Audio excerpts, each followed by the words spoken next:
Hello everyone, आज हम pulmonary gas exchange के बारे में पढ़ेंगे। पल्मोनरी गैस एक्सचेंज का क्या मतलब है कि gaseous exchange at the level of alveoli. इसमें क्या होता है कि एल्वियोलाई से ऑक्सीजन ब्लड में जाती है एंड ब्लड से CO2 एल्वियोलाई में जाती है। उसको हम बोलते हैं pulmonary gas exchange. Pulmonary gas exchange दो चीज़ों पर डिपेंड करता है। एक होता है एल्वियोलर वेंटिलेशन, कि एल्वियोलाई में कितनी हमने इनहेल करके कितनी एयर गई है, and second is pulmonary capillary blood flow, कि वहाँ पे कितना ब्लड फ्लो है। तो क्या होगा कि जब भी हम इनहेल करते हैं तो एल्वियोलाई में ऑक्सीजन जाएगी और ऑक्सीजन कैपिलरीज में चली जाएगी प्रेशर ग्रेडियंट के अकॉर्डिंग, एंड CO2 ब्लड में ज़्यादा है तो वो एल्वियोलाई में चली जाएगी। तो इसको डिटरमाइन करने के लिए क्या पैरामीटर होता है, परफ्यूजन वेंटिलेशन, दो पैरामीटर्स होते हैं। इसमें क्या होता है कि हम पेशेंट में क्या देखते हैं, ventilation perfusion ratio, that is known as VQ ratio. Normally क्या होता है कि जो वेंटिलेशन है वो परफ्यूजन है वो सेम होनी चाहिए, तो VQ रेशियो 1 होनी चाहिए। इसका मतलब क्या है कि जितना वेंटिलेशन हुआ, जितनी ऑक्सीजन एल्वियोलाई में गई वो पूरी ब्लड में चली गई और यूज़ हो गई। पर अगर किसी भी वजह से या तो वेंटिलेशन ज़्यादा है या परफ्यूजन ज़्यादा है, अगर वेंटिलेशन ज़्यादा है और ब्लड में कम जा रही है तो उसकी वजह से भी वेस्टेज ऑफ गैसेज होगी। और दूसरा क्या है कि अगर परफ्यूजन ज़्यादा है, वेंटिलेशन कम है, तो उसकी वजह से क्या होगा कि लेस ऑक्सीजनेशन होगी ऑफ द ब्लड। तो दोनों ही हमारे लिए हार्मफुल है। अगर वेंटिलेशन ज़्यादा है और परफ्यूजन कम है तो उसको हम क्या बोलेंगे, डेड स्पेस वेंटिलेशन, क्योंकि बहुत सारी जो गैस है वो वेस्ट हो रही है। दूसरा क्या है कि अगर परफ्यूजन ज़्यादा है और वेंटिलेशन कम है, उसको हम बोलेंगे intrapulmonary shunting. This we will discuss one by one. First we will discuss about dead space ventilation. Dead space ventilation में क्या है कि वेंटिलेशन ज़्यादा है और परफ्यूजन कम है, जिसकी वजह से वेंटिलेशन परफ्यूजन मिसमैच होता है and VQ ratio is more than 1। let's see with the help of diagram. See, this is alveoli and this is pulmonary blood flow capillary. तो इसमें क्या है कि वेंटिलेशन तो एडिक्वेट है, but because of some thrombi atherosclerosis the blood flow in the pulmonary vessels decreases. तो जिसकी वजह से क्या होगा कि वेंटिलेशन परफ्यूजन से ज़्यादा है, resulting in VQ ratio more than 1। Dead space ventilation में क्या होगा कि because of improper exchange PaO2 कम हो जाएगी एंड PaCO2 बढ़ जाएगी। Now dead space ventilation is further 3 types: anatomical dead space, physiological dead space and pathological dead space. anatomical dead space में क्या होता है, ये लार्ज कंडक्टिंग एयरवेज में होता है, जैसे कि फेरिंग्स, ट्रेकिया एंड ब्रोंकाई, वहाँ जहाँ पे एयर तो जाती है बट कोई एक्सचेंज नहीं होता। तो most of the anatomical dead space जो होता है वो फेरिंग्स से बनता है। और next is physiological dead space. इसमें क्या होता है, anatomical and alveolar dead space होता है।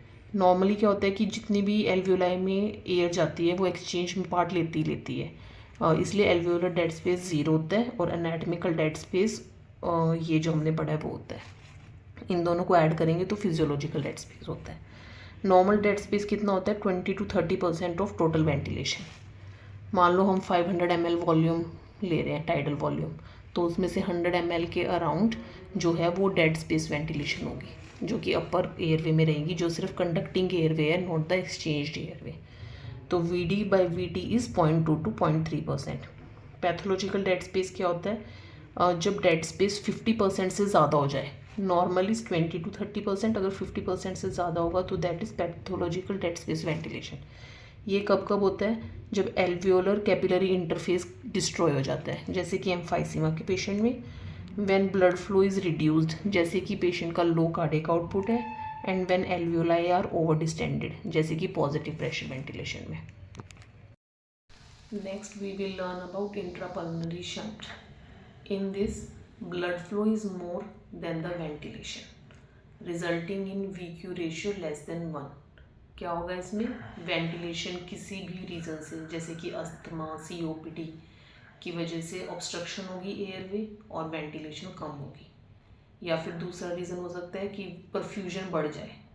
दोनों की वजह से अगर VQ मिसमैच हुआ और वेंटिलेशन परफ्यूजन से कम हुई तो उसको हम बोलते हैं इंट्रापल्मोनरी शंटिंग, एंड इसमें क्या होता है कि VQ रेशियो लेस देन 1 होती है। Let's see with the help of diagram. इसमें क्या है, see this is alveoli and this is pulmonary capillary. इसमें ऑब्स्ट्रक्शन है तो वेंटिलेशन कम हो गई है and pulmonary blood flow comparatively बढ़ गया, resulting in Venus admixture and VQ ratio less than 1। इसमें क्या होता है, PaO2 कम हो जाती है, बट ये एक्सचेंज हो नहीं रहा है और ब्लड फ्लो ज़्यादा है तो ऑक्सीजनेटेड ब्लड ही रहेगा, इसलिए PaCO2 यूजुअली नॉर्मल रहती है बट PaO2 कम हो जाती है। जो इंट्रापल्मोनरी शंट है वो 2 टाइप की हो सकते हैं। एक होता है कि पार्शियल शंटिंग हुई है ब्लड की, एक होता है कंप्लीट शंटिंग हुई है। अगर तो पार्शियल शंटिंग ऑफ ब्लड है तो उसमें क्या होगा, उसको हम बोलते हैं वीनस एडमिक्सचर, एंड उसमें VQ रेशियो 0 to 1 के बीच में होता है।